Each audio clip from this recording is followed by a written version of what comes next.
buenas tardes. Un gusto saludarles a esta hora en Argumentos. Un placer acompañarles, Oriemi González, en nuestras redes sociales a su disposición, @argumentosgb, donde pueden interactuar con nosotros y con nuestra invitada especial para esta jornada. Desde esta semana y para la próxima semana de Argumentos vamos a invitar a diferentes mujeres para hablar del rol femenino desde diferentes ámbitos. En esta oportunidad vamos a hablar de la mujer en la dinámica política de nuestro país y además también hablar de parte de ese análisis y de cómo está el panorama político en nuestro país. Para eso presentamos a nuestra invitada. Nos acompaña Mercedes Malavé, quien es dirigente político, comunicadora social y también profesora universitaria. Gracias por acompañarnos en Argumentos. No, gracias a ti, Soriemi, por la invitación y bueno, muy interesante ese tema que planteas durante esta semana y la próxima hablar sobre la mujer, me parece excelente. Sí, justamente visibilizar no solamente los retos, sino también todos los esfuerzos que se ha ganado, cómo ha estado la mujer y precisamente en la dinámica política que, bueno, culturalmente desde hace muchos años ha sido un ámbito que siempre ha tenido figuras representativas masculinas, pero hoy en día vemos que, bueno, eso ha cambiado, que hay mujeres que han elevado su voz. En el caso, por ejemplo, bueno, Mercedes es conocida por siempre elevar esa voz de reconciliación, de ese llamado a la paz, y son siempre esos escenarios importantes a destacar, como, bueno, ese llamado que hace la mujer que también es importante y de participación en nuestra sociedad. ¿Cómo ves que está la participación de la política, la mujer en nuestro país?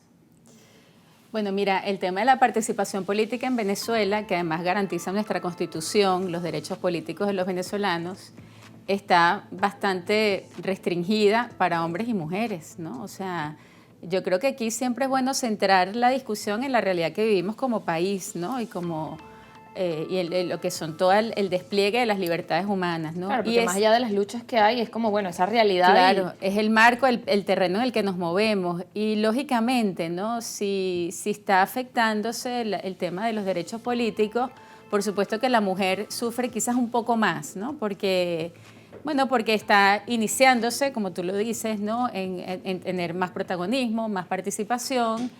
Y porque, bueno, en un escenario hostil de violencia, de persecución o de represión, pues lógicamente las mujeres no tienen la capacidad de defenderse y de actuar en un ambiente de violencia, ¿no? Fíjate que en la medida en que va avanzando la civilización, cuando las ciudades se hacen más cosmopolitas y cuando se crean las naciones-estado y cuando se crean las constituciones, el mundo se hace más civilizado. Y en ese mundo más civilizado, la mujer tiene mucho más capacidad de comenzar a influir que un ambiente tribal de violencia, donde el hombre tiene que salir a defender y a proveer, porque todo lo que está fuera de lo doméstico, fuera del hogar, es violento, exige una fuerza física muy grande, ¿no? Entonces, claro, en la medida en que se van garantizando las seguridades humanas, y se van civilizando la política y se van creando pues las garantías y los derechos de igualdad para todos, en ese campo la mujer pues puede desplegar toda su capacidad, ¿no?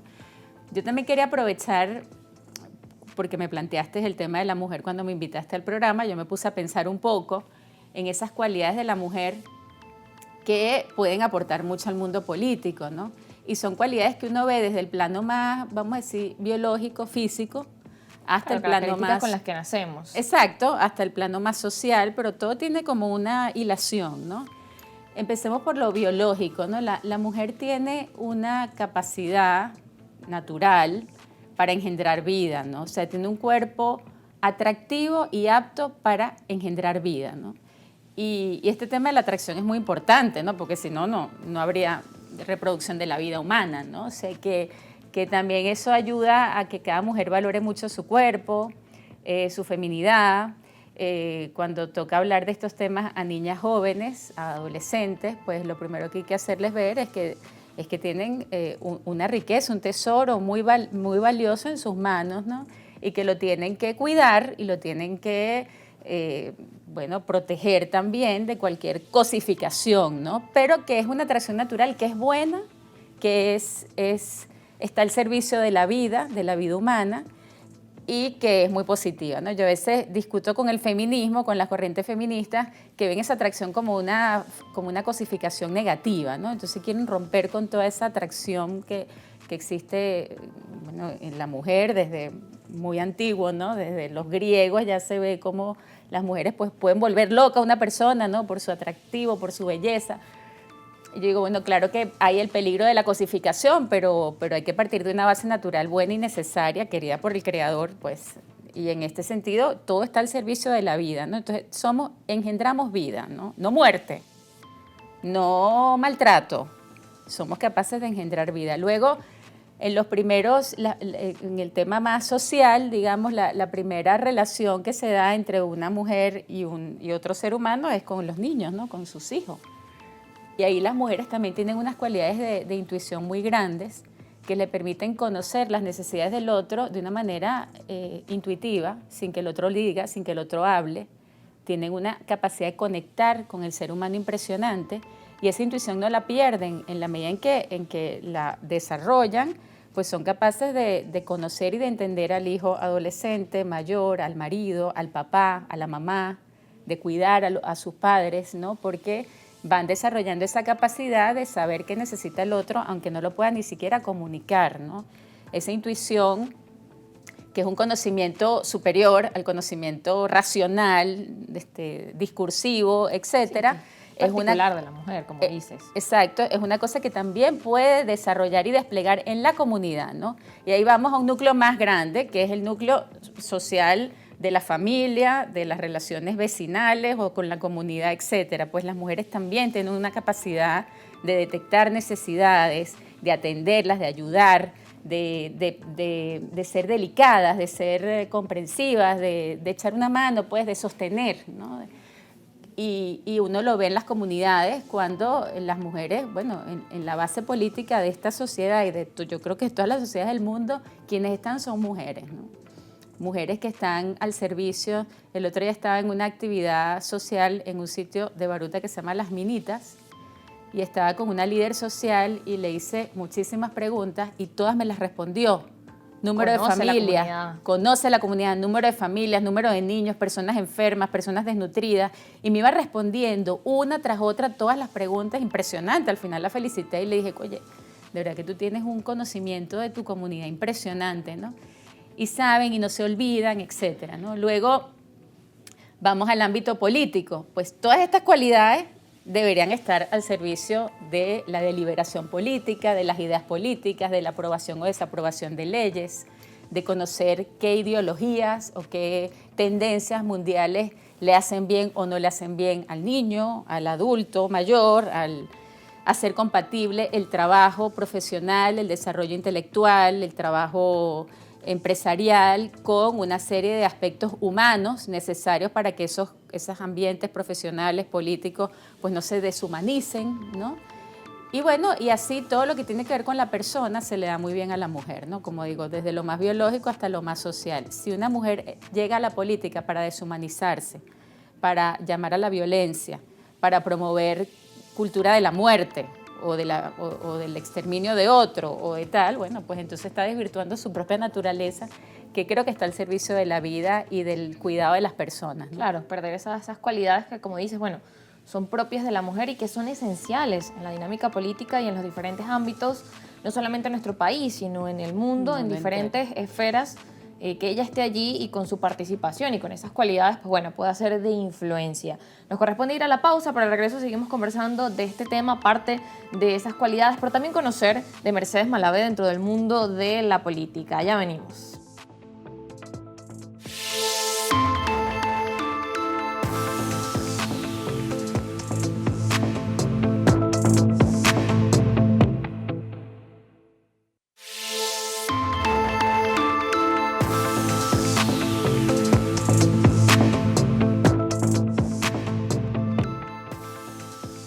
Gracias por seguir en sintonía de Argumentos. Seguimos conversando con Mercedes Malavé, dirigente político. Hablamos de la figura femenina en el mundo de la política, esas cualidades que aporta y que también mencionaba que es un mundo que por lo general las figuras masculinas son las que destacan.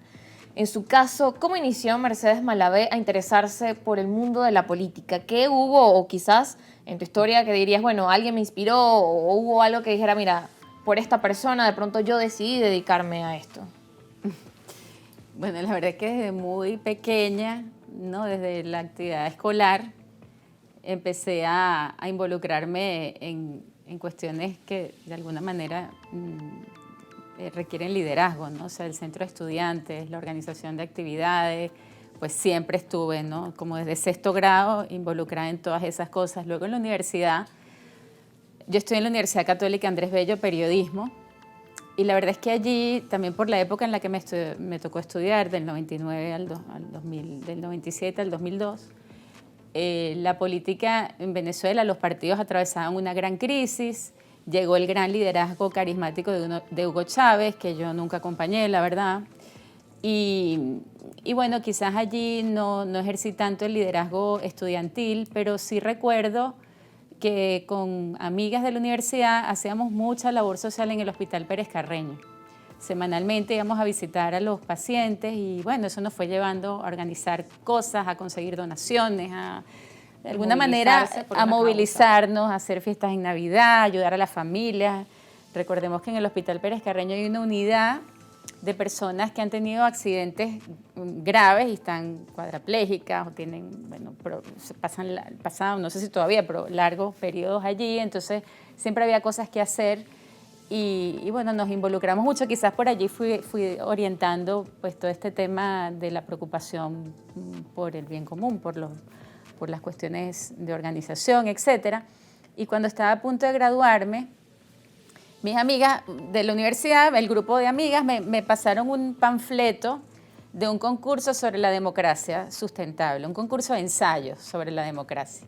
Y me dijeron, escribe porque seguro tú tienes muchas ideas. O sea, que se ve que notaban que yo tenía inquietud política. Y yo escribí un ensayo en ese momento promovido por una fundación que se llamaba Justicia y Democracia. Después creo que estuvo vinculada al Partido Primero Justicia. Y recuerdo que gané el primer lugar de ese concurso. Pues eso me motivó a seguir involucrada en política. Y bueno, la verdad es que no sé hasta qué punto esta es una vocación un poco heredada, ¿no? Porque mi abuelo, el papá de mi abuelo materno, fue fundador del partido COPEI. O sea, mis raíces son socialcristianas, un término que yo creo que para ti es ya muy pasado, muy remoto. Te tendría que explicar muchas cosas, pero para mí también es remoto, pero sí entiendo un poco los postulados ideológicos de esa corriente política. Y bueno, mi abuelo, aunque nunca me habló directamente de involucrarme en política, pues sí conocí mucho su desarrollo político en Venezuela y todo lo que hizo desde la dictadura de Pérez Jiménez hasta su fallecimiento, ¿no? Bueno, después la verdad es que he tenido la suerte, inmensa suerte, de formarme en el IFEDEC, en el Instituto de Políticas Públicas Arístides Calvani. He sido formada por Eduardo Fernández y las personas que lo acompañan en ese instituto. Y he recibido de Eduardo Fernández una formación muy teórica, pero también muy práctica, ¿no? Lo acompañé muchas veces a hacer giras por el país. También tuve la suerte de resolver con él conflictos internos que se presentan en los partidos. Y bueno, y de conocer muchas cosas de la historia reciente de Venezuela contadas por uno de sus protagonistas, ¿no? Un hombre con valores políticos, pues, muy cristalinos, muy rectilíneos, muy honestos, muy honrados, un demócrata a carta cabal, que no ha cambiado sus ideas democráticas por nada, ¿no? O sea, su respeto a la Constitución, su amor a la República. Principios firmes. Y principios firmes. José Eduardo no anda para acá y para allá, no anda con una encuesta debajo del brazo para ver qué dicen la gente para decir eso. Siempre ha tenido una claridad de ideas de verdad impresionante, porque he vivido con él momentos de crisis y siempre se decanta por la coherencia, ¿no? Entonces, bueno, pues sí, me formó un hombre. La verdad, tengo que decir que un hombre me formó, pero siempre con una consideración hacia mí como dirigente política, sin ningún tipo de diferencia por el hecho de ser mujer, ¿no? Al contrario, si alguna diferencia ha habido, creo que ha sido de mejor trato, ¿no? De más promoción. Así que bueno, ahora mismo trabajo en Baruta, muy de la mano del alcalde Elías Sayé, su movimiento que se llama Cambio en Paz. Y con Elías también he tenido, y con el alcalde José Fernández, pues también una relación maravillosa de aprendizaje. Quizás con Elías Sayé, el alcalde de Latillo, he aprendido muchas cosas de activismo vecinal y político local. Y bueno, también lo admiro porque me parece que es una persona sumamente entregada a su labor de alcalde, ¿no? Con un desvelo por las personas que de verdad le quita vacaciones, tiempo de su familia, y lo hace porque también tiene unos valores políticos para mí muy claros, una vocación política muy clara y también un amor al país muy grande y mucho amor a la democracia. Así que tres hombres, Eduardo, Elías Sayé, José Fernández, también puedo hablar del hijo de Eduardo Fernández, Pedro Pablo Fernández, pero que siempre han tenido hacia mí un trato, la verdad, bueno, de muchísima formación y mucha dedicación, ¿no? Claro, y eso es importante porque al final no se trata solamente de, bueno, querer que nada más existe el liderazgo femenino, sino que es un liderazgo que viene acompañado y que viene formado precisamente por hombres. Promovido por hombres, sí. Promovido por ellos, sí. Y que le dan la oportunidad a...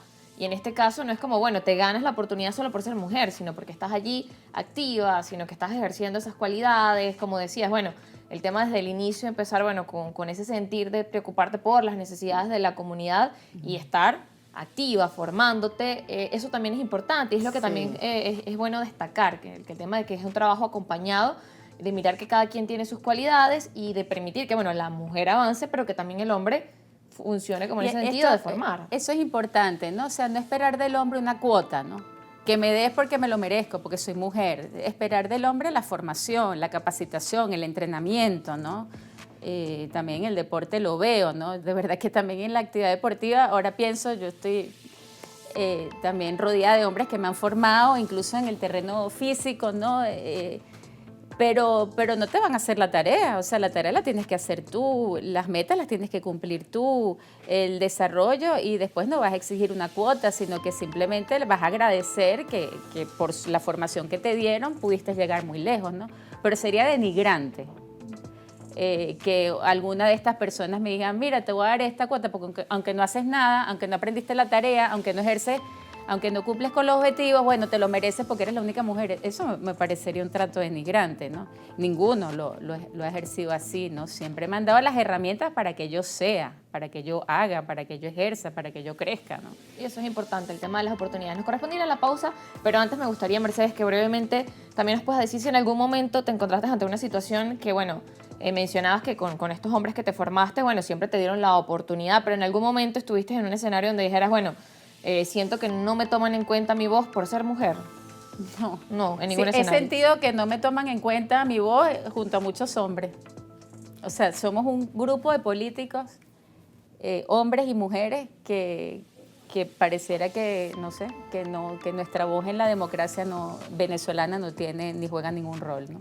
Claro, en la realidad de nuestra dinámica, política. Nos corresponde ir a la pausa, al regreso seguimos conversando con Mercedes Malavé.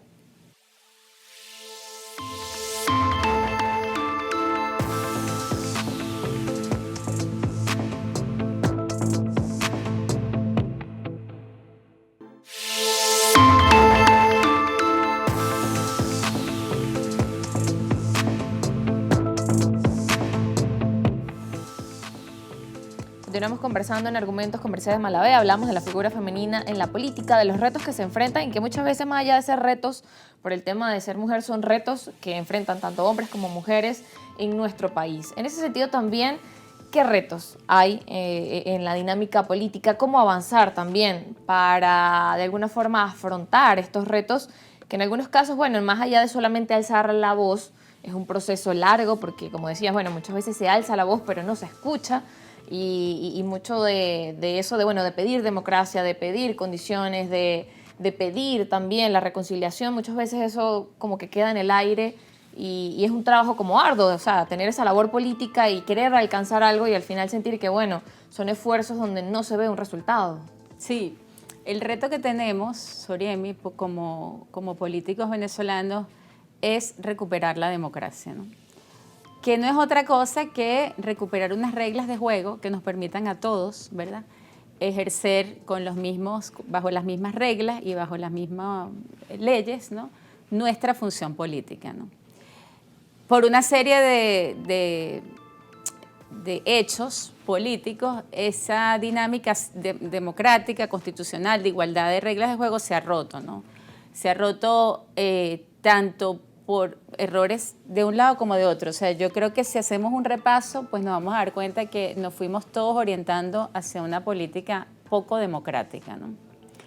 La principal responsabilidad, por supuesto, la tiene quien ejerce el gobierno, porque al final quienes ejercen el gobierno tienen una serie de poderes que les permite en algún momento pues tomar decisiones que pueden impactar estas reglas de juego y pueden democratizar o hacer que se pierda la democracia en el país. Pero también personas que han creído que con llamados internacionales, con llamados a invasión, con golpes de Estado, con insurrecciones, etcétera, iban a lograr desplazar, ¿no?, a un grupo político, y el tema de las sanciones pues ha sido especialmente duro en Venezuela porque nos ha hecho, bueno, empeorar las condiciones de vida, y con eso pues empeoran también las posibilidades de presionar hacia un cambio democrático en el país, ¿no? Esos son los grandes retos. Esas reglas de juego están en la Constitución. Tenemos una Constitución democrática, una Constitución que garantiza, es garantista, tiene una serie de garantías políticas, laborales, culturales, sociales, sanitarias, todas las garantías que tú quieras están en esa Constitución.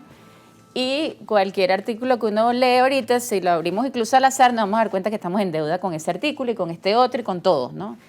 El artículo más importante quizás es el de la soberanía, ¿no?, que reside en el pueblo de Venezuela, y ese pueblo se expresa y todavía no se ven resultados de cambio, de ese cambio que estamos demandando hacia más y mejor democracia, ¿no?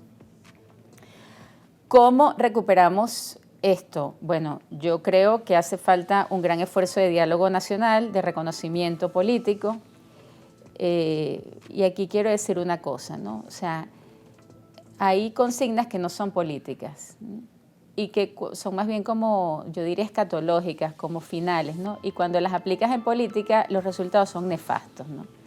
En política no existen batallas finales, soluciones totales, solución final, ¿no? La política justamente no se acaba nunca.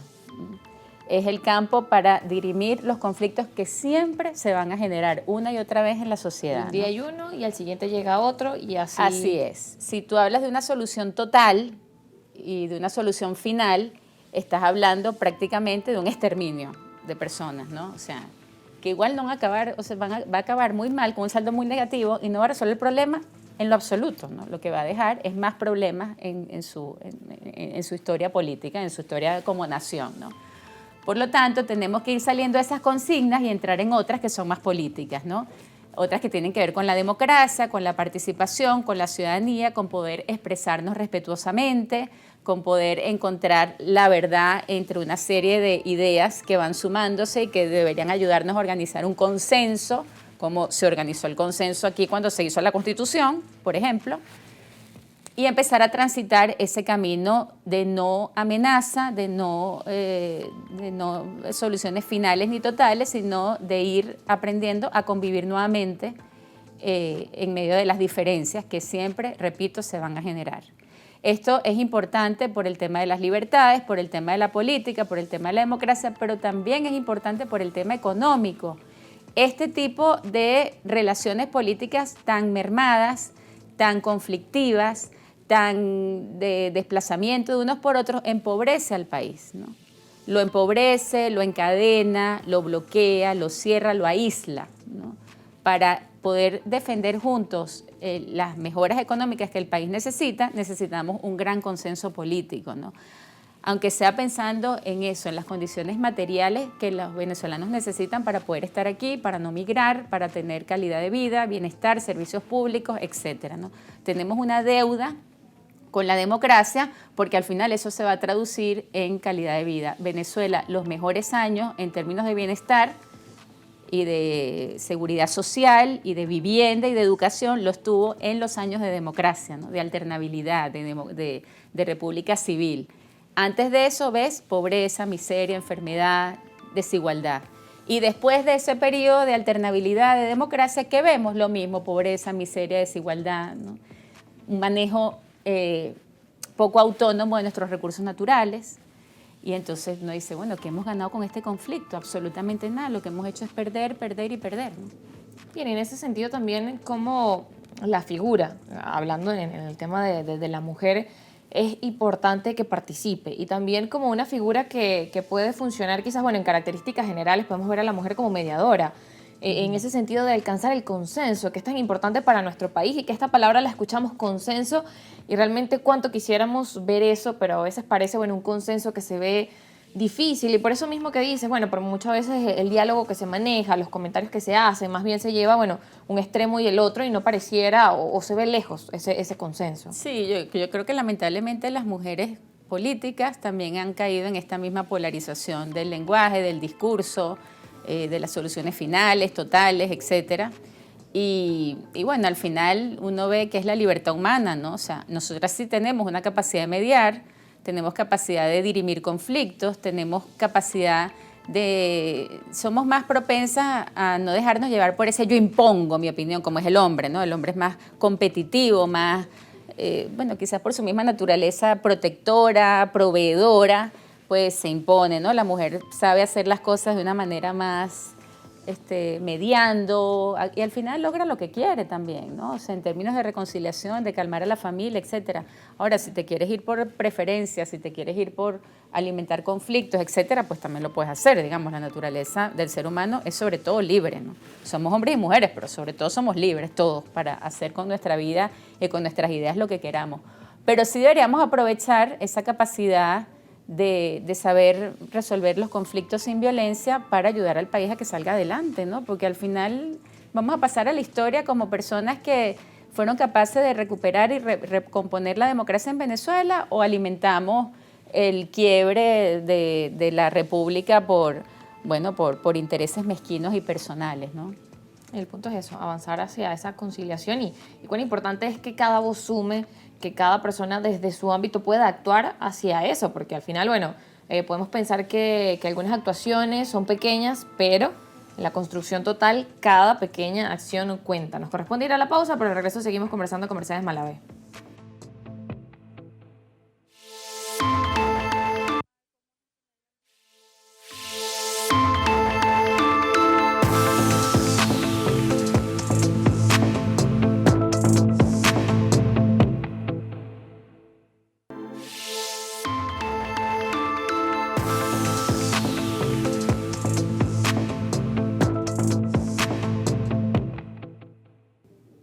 Continuamos en Argumentos con Mercedes Malavé y les recuerdo nuestras redes sociales, @argumentosgb, donde pueden interactuar con nosotros, también hacer sus preguntas y comentarios para nuestra invitada acerca del rol de la mujer en la dinámica política y cómo también se enfrentan los diferentes retos. Y uno de ellos es la participación.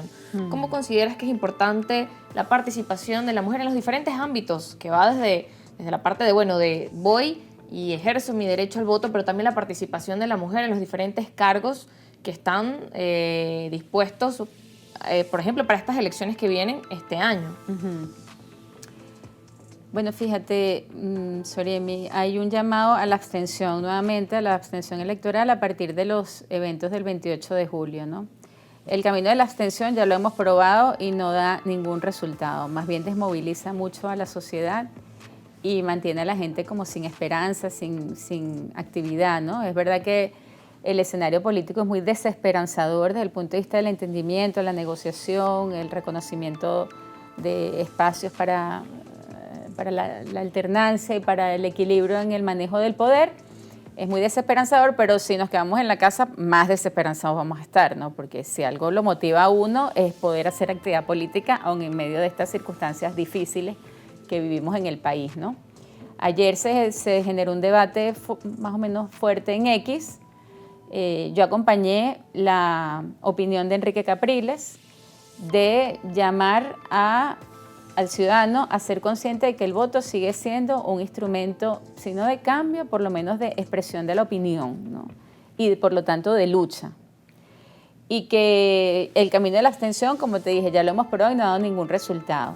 Es una opinión, pero que puede organizarse todo lo que uno quiera, ¿no? Uno dice, bueno, pero hay que decir que yo exprese mi opinión a través del voto.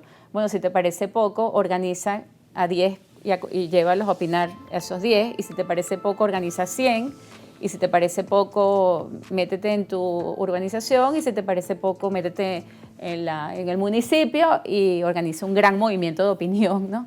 Que se pueda expresar el día de la elección y que pueda, bueno, quién sabe, ¿no? Introducir algún pequeño cambio en la dinámica política venezolana que, como dije en el corte anterior, no va a ser final, ni total, ni definitiva, sino que va a ser un seguir luchando por condiciones y garantías democráticas para todos los venezolanos. Claro, en este escenario también en el que estamos, en este 2025, se vuelve un reto también complejo, como dices, por tantos comentarios que hay. Las personas a veces, bueno, se llenan de apatía y su opción es, bueno, prefiero no participar entre un lado ni el otro, prefiero quedarme sin opinar. Entonces realmente el riesgo de eso, de tomar esa opción de no opinar, de no participar. Sí, yo a veces me preocupo un poco, ¿no? Porque en los argumentos aparecen como si ya se nos dijo que no votáramos, ¿no? Si ya la línea fue claramente expresada, no, pero es que esto es un tema de conciencia personal, ¿no? O sea, el voto es una institución que recae en cada ciudadano, por lo tanto debería ser una decisión libre, ¿no?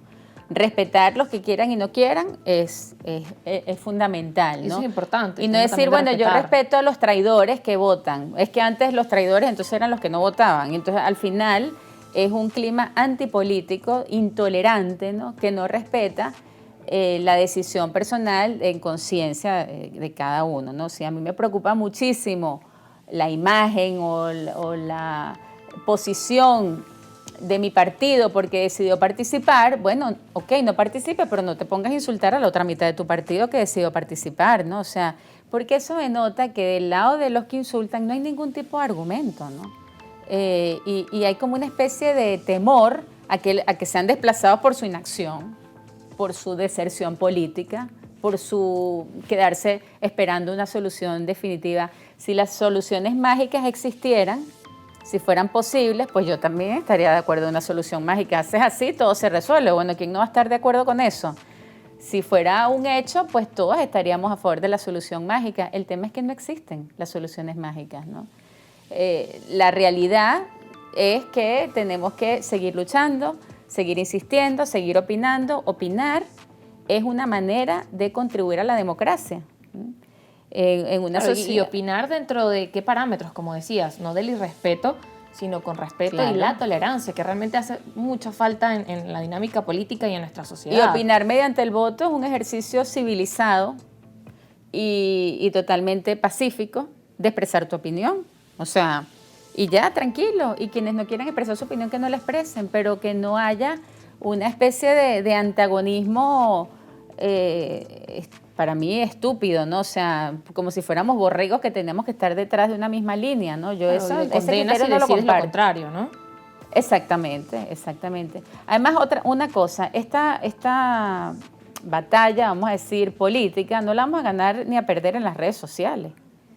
Es un tema de política de calle, o sea, de ir a las comunidades, de decirle a la gente, de recuperar la confianza, de buscar quienes están dispuestos a seguir luchando por esta vía, quienes están dispuestos a crear, no sé, grupos de lectores, grupos organizados de la sociedad. Aristides Calvani hablaba de la organización social del pueblo, ¿no? Esa figura un poco etérea, así romántica del pueblo. Él decía, bueno, pues se tienen que organizar localmente, sectorialmente, ¿no? Y organizar y tomar unas decisiones, deliberar y ver, mira, a nosotros nos conviene votar. O no vamos a votar porque no estamos de acuerdo, en este municipio no hay ningún chance, bueno, pero al final tienen que dejar que cada grupo tome la decisión en función de lo que es el bien de su comunidad y de una lucha que tenemos que dar en Venezuela, los venezolanos, que nadie la va a dar por nosotros, ni nadie nos va a resolver el problema, ni las sanciones van a ayudar a cambiar al gobierno, porque no han ayudado en ninguna parte del mundo, más bien lo que hacen es ayudar al empobrecimiento de la gente, ¿no? La caída de la petrolera va a ser muy fuerte con lo que ha pasado este año. Y eso ahorita no lo notamos, pero dentro de unos meses, quién sabe, hasta un escenario de escasez nuevamente se maneja en algunos grupos que manejan escenarios económicos. Terrible lo que puede pasar si el gobierno se radicaliza económicamente y si las sanciones no se revierten, sino que se siguen agudizando.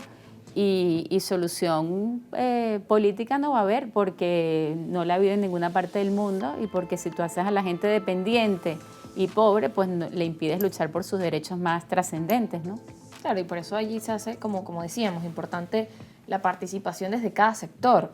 La participación en el tema de, bueno, cómo influir en esas decisiones, de cómo no quedarse de brazos cruzados y no solamente con opiniones negativas que no suman, sino Sí. observando desde qué ámbito, bueno, crear realmente propuestas en contraparte que, bueno, ayuden. Si tenemos un factor en la industria petrolera que realmente va a incidir en la economía, ¿qué se está haciendo por lograr mejoras? ¿Qué proyectos están en desarrollo? ¿Qué especialistas están participando en esa área? Bueno, que puedan fomentar esa solución. Como decías, no hay soluciones mágicas, pero ¿qué se está haciendo para aportar? Para aportar, para sumar, para que al final es lo que es el fin de la política, ¿no? Ayudar a que mejoren las condiciones de vida de las personas, que tengamos una vida ordenada, civilizada, tranquila, donde cada quien pueda pues desplegar lo mejor de sí, ¿no?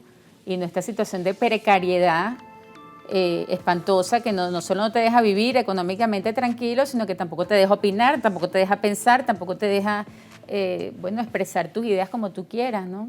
Bien, como dirigente político has tenido ese acercamiento con las comunidades, como decías, bueno, hay que ir, conversar con la gente, saber cuáles son las necesidades. ¿Cómo has visto esa dinámica, por lo menos, bueno, en estos primeros meses del año?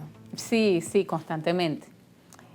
Justo a propósito del Día de la Mujer, tuvimos un acto muy bonito en las minas de Baruta, donde se hizo un reconocimiento a las mujeres que practican alguna actividad física y promueven la actividad física. Hay unos temas importantes de hipertensión no controlada, problemas con el azúcar, etcétera. Y bueno, todo eso tiene que ver con rutinas de vida que si tú introduces el ejercicio, pues resuelves gran parte del problema, ¿no?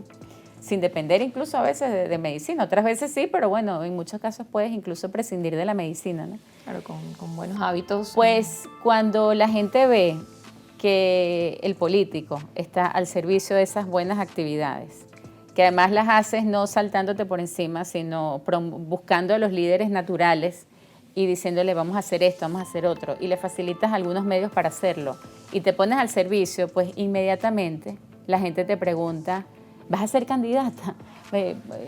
¿Por quién vamos a votar? ¿No? O sea, no hay dilema, o sea, no hay conflicto. Es simplemente volver a la función natural del político y ahí el ciudadano reconoce que es connatural, que es necesario, que es así, pues, que la dinámica es así y que si después no conseguimos el objetivo, no importa, seguiremos luchando hasta que lo alcancemos de forma civilizada y constitucional como este país se merece, ¿no? ¿Y en ese caso aspira Mercedes Malavé a ser candidata? No, por ahora la verdad es que estamos haciendo trabajo de activismo, yo me he puesto a la orden para apoyar cualquier iniciativa en pro del rescate de la vía electoral en Venezuela, desde la función que me toque ejercer, ¿no? Desde la comunicación, que es mi especialidad, hasta una candidatura si es necesaria, pero eso ahora no se ha planteado, entre otras cosas porque no está nada claro cómo va a ser el tema de la participación de los sectores opositores, ¿no? No de los sectores que se dicen opositores, pero en realidad no tienen línea autónoma, sino que están todo el tiempo repitiendo las cosas que el gobierno dice o hace o les manda, ¿no? Sino una participación autónoma con nuestra posición política claramente en contra del gobierno y de sus medidas económicas devastadoras y políticas también devastadoras de la cultura democrática de este país, ¿no? Claro, y con condiciones que estén claras también para cómo va a ser la participación, porque eso también era una de las preguntas que había para los dirigentes políticos y quienes están ya como precandidatos, que era, bueno, vamos a las elecciones, pero es como también se llama la exigencia de esas condiciones. Quiero participar, pero ¿cómo? Y realmente un consenso también que es necesario en esas exigencias y en esas peticiones. El gobierno dice condiciones que todos los candidatos firmen un reconocimiento de los resultados electorales y un reconocimiento del CNE y un reconocimiento, y uno dice, ay, ustedes no van a firmar un acuerdo o un documento de publicar los resultados, por lo menos. Porque tú te metes hoy en la página web del CNE y ¿qué resultados vas a reconocer si no están publicados?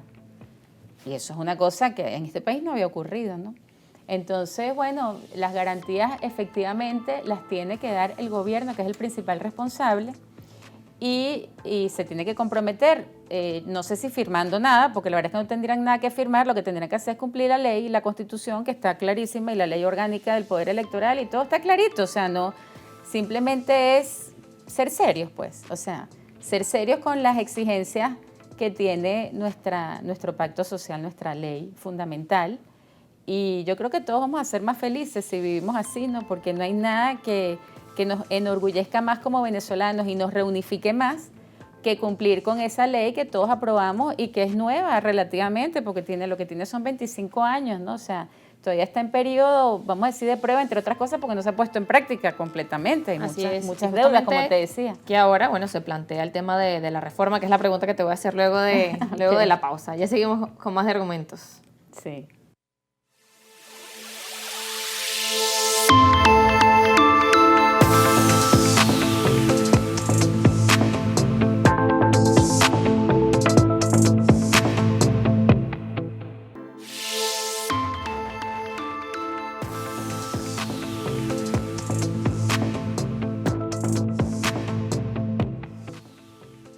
Seguimos en argumentos, con Mercedes Malavella en la última parte y dejaba una pregunta con el tema de la reforma de la Constitución que se ha planteado. Decías, bueno, es una Constitución relativamente nueva y que lo que se debe trabajar es que se cumpla lo que está allí. Claro, ¿qué planteamientos debe haber ahora en esta propuesta que está en desarrollo que hizo el presidente, bueno, de hacer esta reforma de la Constitución y lo que realmente es necesario considerar en el caso de que, bueno, sí hay quizás reformas que son necesarias hacer, pero pensando en eso, en qué realmente necesita nuestro país? Sí, yo la verdad es que no tengo nada claro en qué consiste esta reforma constitucional, ¿no? Por más que leo, escucho, tal, no tengo nada claro. Lo que sí tengo clarísimo, y tú también, es la comisión de personas que van a reformar la Constitución, ¿no? O sea, una comisión completamente unilateral, a favor de una serie, o sea, que de alguna manera, no sé si a favor, pero han sido cómplices, ¿no?, de todas las violaciones a la Constitución, desde cargos públicos que han ejercido, y que no le dan ninguna garantía al ciudadano de que realmente se va a mejorar el pacto social que ya tenemos. Yo más bien creo que dan garantías de que se va a empeorar, ¿no? Ahora, ¿de qué manera lo van a empeorar? Ideológicamente, bueno, empeorarán la letra, pero eso no va a cambiar para nada la dinámica del país. Seguiremos sancionados, seguiremos bloqueados, seguiremos sin garantías, sin marco legal, sin marco jurídico que dé confianza a los inversionistas, etcétera, ¿no? Si tú elevas a rango de poder público, de poder nacional al poder comunal, bueno, lo puedes hacer perfectamente, pero la verdad es que es más claro que el artículo 5, ¿no?, que dice que la soberanía reside en el pueblo de Venezuela y la ejerce de manera directa o indirecta, pues no sé qué más puedes decir. O sea, podrás hacer un edificio que se llame Poder Popular, pero si no respetas el ejercicio de la soberanía del pueblo, que tiene mecanismos para ejercerse, pues no sé, podrás elevar al rango que tú quieras, si quieres, de la Corte Celestial, y al final eso no va a servir para nada, ¿no? Será un instituto más que no va a resolver el problema de cómo ejerce el ciudadano su soberanía, ¿no?, la soberanía del país. Entonces, bueno, yo creo que quizás el gobierno se plantee elevar a rango constitucional algunas cosas que aparecen, por ejemplo, en la ley antibloqueo o en la ley de zonas económicas especiales, y lo puedes elevar al rango que tú quieras, pero si tú no das garantías democráticas en el ejercicio del poder, pues eso no va a dar ningún... Y todo es discrecional y todo es arbitrario, y las ramas del poder público se manejan por un teléfono que llama y dice, haz esto, haz lo otro. Eso no le da ninguna garantía a los inversionistas, por lo tanto, las reformas económicas no tendrán un efecto real en las personas que al final son las dueñas de sus inversiones, ¿no? Entonces, mira, la verdad es que no diagnostico nada bueno. Yo creo que después de la sanción de Chevron y de todo este tema tan tremendo de los deportados, que por cierto, los factores de oposición, ¿no?, a veces utilizan la diáspora como importantísimo, la diáspora tiene que votar, la diáspora tiene que expresarse, la diáspora tiene que estar, pero entonces cuando los deportan nadie dice nada. O sea, entonces los usan cuando les conviene y cuando no les conviene los ignoran completamente. Bueno, ¿dónde está tu pasión y tu respeto y tu inclusión de la diáspora, ¿no? Porque esto es una situación terrible. Bueno, la cuestión, no sé de qué estaba hablando, que... Bueno, estabas hablando acerca de cómo el tema de las sanciones y... Ah, sí, que yo creo que este tema de las sanciones y la situación tan fuerte de los deportados y todo lo que también los recortes de la ayuda humanitaria, etcétera, están haciendo al gobierno un poco replantearse su plan para mí de consolidación de un proyecto hegemónico que tenían para este año, ¿no? Creo que se están dando cuenta que por ese camino las cosas lo que van a hacer es empeorar y quizás hagan una nueva propuesta. Ojalá, ¿no? Son especulaciones mías, Mercedes Malavé, personalísimas. Ojalá que le hagan plantearse que más que cambiar la Constitución hay que cumplirla y que hay que generar garantías para todos, que no se trata, por supuesto, de desplazar a nadie. Tenemos que abandonar consignas, como ya dije, de solución final, total, etcétera, y ponernos a trabajar en un marco de reconocimiento y reconciliación nacional para poder enderezar el tema económico, ¿no? Bien, una excelente frase para terminar el programa. Justamente trabajar en eso, en la reconciliación y reconstrucción también, y trabajar en esas propuestas, en soluciones, que es lo que necesita nuestro país. Gracias por acompañarnos en Argumentos, Mercedes Malavé. Siempre a la orden.